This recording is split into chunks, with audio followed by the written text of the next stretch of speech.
Desde que eu comecei a trabalhar profissionalmente como cientista de dados lá em 2016, o que eu mais escuto dos gerentes de empresas, e líderes que estão ali à frente do negócio tomando decisões é o seguinte, abre aspas, eu sei da importância de usar dados para tomar boas decisões, Meigron, mas eu não sei quais perguntas eu deveria fazer para os dados, eu não sei analisar, eu não sei o que fazer com essa monte de planilha de dados. Eu sei que as empresas têm muitos dados, que isso é super importante, mas eu não sei como usá-los. Fecha aspas. Essa é a frase que eu mais ouvi repetidamente desde que eu comecei a minha carreira como cientista de dados, quando eu encontro líderes em congressos, em palestras corporativas, em consultorias que eu faço e também até às vezes em eventos de tecnologia.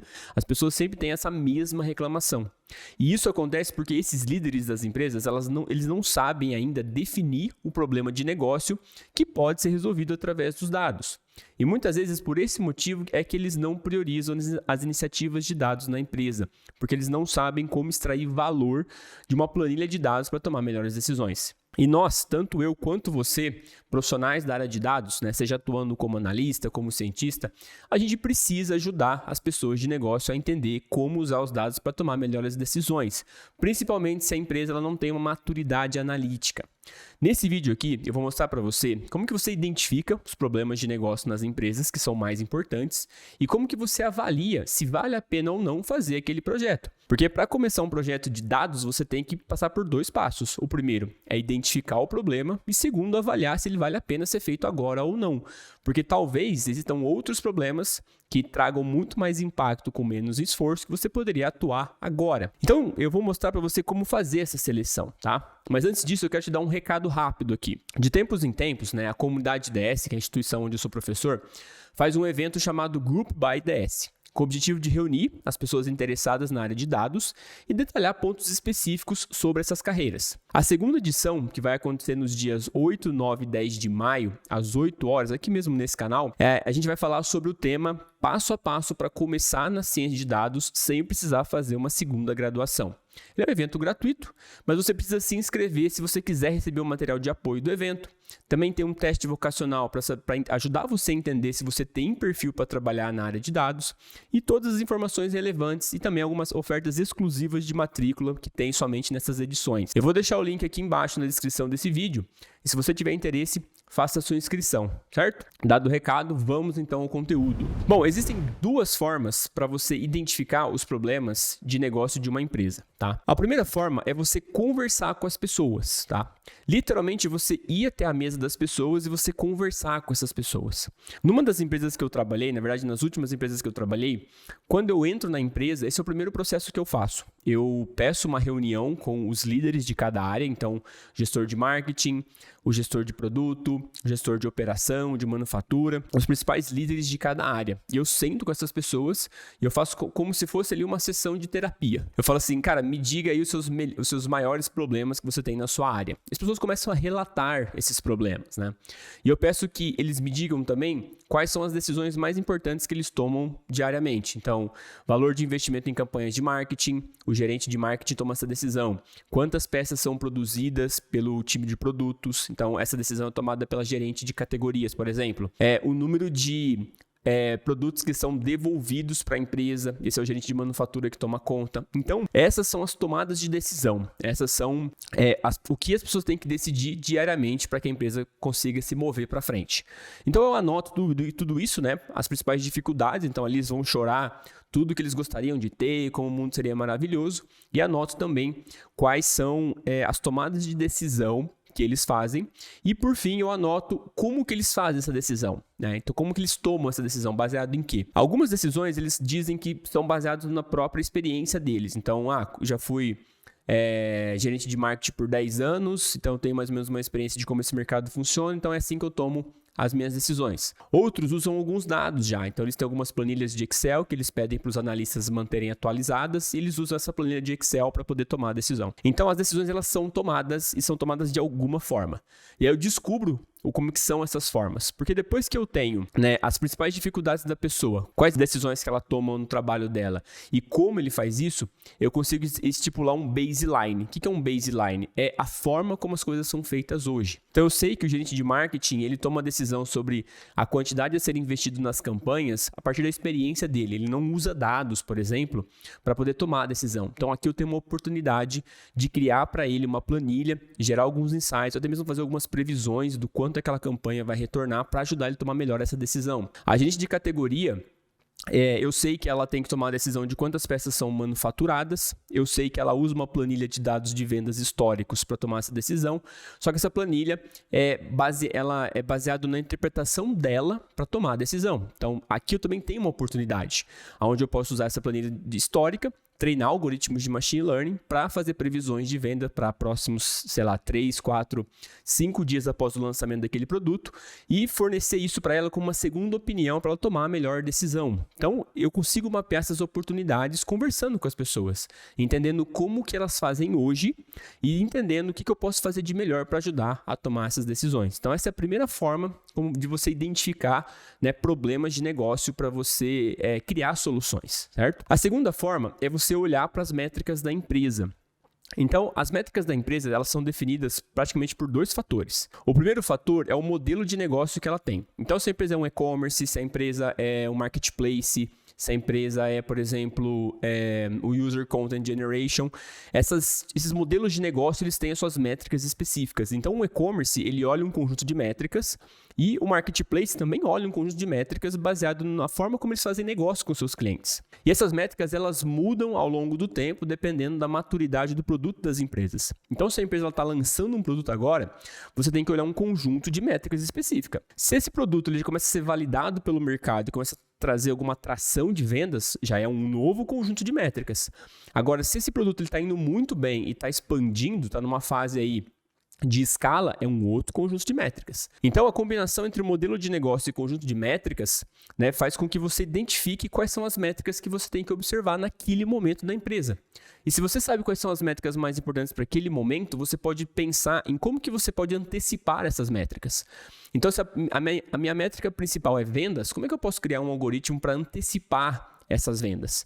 Se a minha métrica principal agora é a quantidade de pessoas que deixam de usar o produto da empresa para ir para concorrentes, como é que eu posso prever qual é a probabilidade dessa pessoa deixar realmente a empresa para ir para o concorrente? Então, se eu conseguir antecipar essas métricas, prever realmente essas métricas, eu consigo atuar preventivamente antes que o negócio aconteça, né? Então, se eu sei que a pessoa vai desistir da empresa para consumir o produto em outro lugar, eu posso atuar ali preventivamente com ele, tentar entender por que ele está desistindo, trazer isso como melhoria e até mesmo recuperar essa pessoa. Então, eu atuando preventivamente, eu consigo reduzir muito o custo, né, e faturar mais. Então, essa é uma outra forma que você pode fazer para poder identificar os produtos da empresa. Uma terceira forma, que também é uma forma bônus, tá? Porque eu falei 2 e aí eu acabei anotando uma terceira aqui para falar para você, que eu vou deixar como bônus, tá? A terceira forma é você fazer o processo inverso. É você, durante os seus estudos, você prestar atenção quais são os resultados dos algoritmos de machine learning. Então, por exemplo, você estuda um algoritmo, esse algoritmo de séries temporais. Lá, quando você está estudando o algoritmo, ele não diz para você que esse algoritmo pode ser usado em vendas. Mas você sabe que esse algoritmo ele é especializado em conseguir prever um valor de uma reta. Então, você sabe que você tem na sua caixa de ferramentas um algoritmo que, ao ser utilizado, ele consegue esticar, digamos assim, uma reta e consegue prever pontos no futuro, de como essa reta ela se comportaria quando ela chegar no futuro. Beleza, você coloca isso na sua caixa de ferramentas. Quando você chegar de frente para um problema, de frente para uma métrica que você observar na empresa e ela ter essa reta, você fala assim, poxa, aqui eu poderia usar um algoritmo de séries temporais, por exemplo. Então você consegue olhar o resultado que o algoritmo produz e consegue encaixar na métrica de negócio quando você estiver observando ela. Uma outra forma, por exemplo, você está estudando ali sistemas de recomendação e aí você vê que o algoritmo ele é capaz de entender, né, encontrar usuários que são parecidos e recomendar produtos para usuários iguais, né, da mesma forma. Então, por exemplo, se eu sou parecido com o João, nós dois gostamos de camiseta preta, camiseta de anime, né, que é a camiseta do One Piece e tal, então nós somos parecidos. Se o João compra uma camiseta vermelha e eu não tenho essa camiseta vermelha, talvez eu possa gostar dessa camiseta vermelha também, porque afinal de contas eu e o João somos parecidos em termos de preferência. Então, se eu sei que o algoritmo ele tem esse resultado, quando eu vou trabalhar numa empresa e as pessoas começam na reunião a reclamar de que os clientes não estão satisfeitos, por exemplo, com as recomendações que nós estamos fazendo de looks de roupa. Pô, na hora você aquilo já seta um trigger na sua cabeça falando assim, poxa, tem um resultado de um algoritmo de machine learning, de sistemas de recomendação, que consegue recomendar produtos muito mais acurados. Poxa, vamos usar então esse sistema de recomendação. Então essa é uma terceira forma. Você, ao estudar os algoritmos, você olha qual é o resultado que ele fornece e quando você estiver ali no negócio, você consegue encaixar o que o algoritmo ele fornece de resultado com o problema que você tem na sua frente. Então essa é uma forma de você também avaliar problema de negócio para usar ciência de dados para resolver. E depois que você então determina quais são os possíveis problemas de negócio que você quer resolver, aí você tem que fazer uma avaliação se vale ou não a pena fazer aquele determinado projeto. Para isso existem algumas formas, tá? A primeira forma é você usar uma matriz de esforço versus impacto. Eu trouxe o desenho aqui para você ver. Existe uma matriz, ela é muito simples e pela sua simplicidade ela é tão poderosa, que é uma matriz de esforço versus impacto. No primeiro quadrante, que é o quadrante superior esquerdo, a gente tem todos os projetos que têm um esforço alto e um impacto baixo. Depois, do lado direito, que é o quadrante 2, eu tenho os projetos que têm um esforço alto e um impacto alto. Depois do terceiro quadrante, que é o quadrante verde aqui, que é o inferior direito, eu tenho os projetos que têm um alto impacto e um baixo esforço. E depois no quarto quadrante, que é o inferior esquerdo ou azul, eu tenho aqui os projetos que têm um impacto baixo e um esforço baixo. Para você construir essa matriz, você vai fazer da seguinte forma. O esforço é você quem vai dar esse esforço. Seja você, cientista de dados mais sênior, seja um pleno, mas é você que vai dar esse esforço porque você já tem um método na sua cabeça para calcular o esforço daquilo. Tá? Existem outras formas de calcular o esforço, eu posso trazer esse vídeo aqui se vocês quiserem, só deixar nos comentários aqui. Mas a pessoa técnica que vai determinar o esforço para construir aquilo. Isso tem a ver com a complexidade e tem a ver que se a pessoa já tem aquele conhecimento ou não e se ela consegue mapear os passos necessários. E aí você vai, então, dar uma nota, aí pode ser de 1 a 4, no esforço de cada um dos projetos que você mapeou lá daquelas 3 formas que eu acabei de falar. Depois o impacto, quem vai trazer o impacto, existem 2 formas do impacto, tá?